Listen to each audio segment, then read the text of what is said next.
ఆంధ్రప్రదేశ్ రాజకీయాల్లో ఎప్పుడు ఏ మలుపు చోటు చేసుకుంటుందో ఊహించడం సామాన్యులకే కాదు, త తలపండిన రాజకీయ విశ్లేషకులకు కూడా సాధ్యం కావడం లేదు. ముఖ్యంగా అనంతపురం జిల్లా రాజకీయాలు ఎప్పుడు సెంటర్ ఆఫ్ అట్రాక్షన్గానే ఉంటాయి. తాజాగా మాజీ ఎమ్మెల్యే కేతిరెడ్డి వెంకటరామరెడ్డి చేసిన వ్యాఖ్యలు ఇప్పుడు రాష్ట్ర రాజకీయాల్లో పెను సంచలనం సృష్టిస్తున్నాయి. తాడిపత్రి మున్సిపల్ చైర్మన్ జేసీ ప్రభాకర్ రెడ్డి వైఎస్ఆర్ కాంగ్రెస్ పార్టీలోకి వస్తారంటే తాను ఎట్టి పరిస్థితుల్లోనూ ఒప్పుకోనని ఆయన స్పష్టం చేయడం రాజకీయ వర్గాల్లో చర్చనీయాంశమైంది. సాధారణంగా ఒక పార్టీ నుంచి మరో పార్టీకి బలమైన నేతలు వస్తుంటే స్థానిక నాయకులు లోలోపల అసంతృప్తిగా ఉన్న పైకి మాత్రం అధిష్టానం నిర్ణయానికి కట్టుబడి ఉంటామని చెప్తుంటారు. కానీ కేతిరెడ్డి మాత్రం అందుకు భిన్నంగా కొండబద్దలు కొట్టినట్టు తన అభిప్రాయాన్ని బయటపెట్టారు. రాజకీయాల్లో శాశ్వత శత్రువులు, శాశ్వత మిత్రులు ఉండరనే మాట అందరికీ తెలిసిందే. కానీ రాయలసీమ రాజకీయాల్లో వర్గపోరు మరియు సిద్ధాంతపరమైన విభేదాలు వ్యక్తిగత స్థాయికి చేరుకుంటాయి. కేతిరెడ్డి మరియు జేసీ కుటుంబాల మధ్య దశాబ్దాలుగా సాగుతున్న రాజకీయ వైరం గురించి ప్రత్యేకంగా చెప్పనక్కర్లేదు. తాడిపత్రి నియోజకవర్గంలో పట్టు కోసం ఈ రెండు కుటుంబాలు నిరంతరం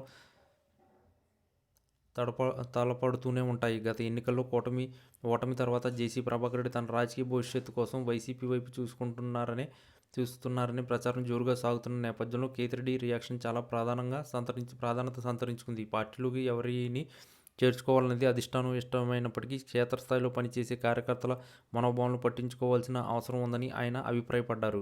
జేసీ ప్రభాకర్ రెడ్డి వంటి సీనియర్ నేత పార్టీలోకి వస్తే పార్టీ బలోపేతం అవుతుందని కొందరు భావించినా కేతిరెడ్డి మాత్రం దానికి తీవ్రంగా వ్యతిరేకిస్తున్నారు. దశాబ్దాలుగా వైసీపీ జెండా పట్టుకుని నడిచిన కార్యకర్తలకు, వారిపై దాడులు చేసిన వారు లేదా వేధింపులు విధించిన వారు ఇప్పుడు వచ్చి పక్కన కూర్చుంటే అది జీర్ణించుకోవడం కష్టమని ఆయన వాదన. రాజకీయ ప్రయోజనాల కోసం విలువలను వదిలేయకూడదని కేతిరెడ్డి చేసిన వ్యాఖ్యలు కేవలం జేసీ ప్రభాకర్ రెడ్డిని ఉద్దేశించినవి మాత్రమే కాకుండా పార్టీ మారుదానుకులని ఇతర నేతలకు కూడా ఒక హెచ్చరికగానే కనిపిస్తుంది. ఒకవేళ అధిష్టానం నిజంగానే జేసీని ఆహ్వానిస్తే కేతిరెడ్డి తదుపరి అడుగు ఎలా ఉంటుందనేది ఇప్పుడు ఆసక్తికరంగా మారింది. ఈ వ్యాఖ్యలు వెనుక ఉన్న అసలు కారణం కేవలం రాజకీయ వ్యతిరేకత మాత్రమేనా, లేక రాబోయే ఎన్నికల్లో సీట్ల సర్దుబాటు విషయంలో తన స్థానాన్ని ఎక్కడ ముప్పు వస్తుందనే ఆందోళన కూడా ఉందా అని చర్చ కూడా నడుస్తుంది. ఏది ఏమైనా అనంతపురం రాజకీయాల్లో కేతిరెడ్డి చేసిన ఈ వ్యాఖ్యలు అటు టీడీపీలోను ఇటు వైసీపీలోను ప్రకంపనలు సృష్టిస్తున్నాయి. జేసీ ప్రభాకర్ రెడ్డి దీనిపై ఎలా స్పందిస్తారో చూడాలి.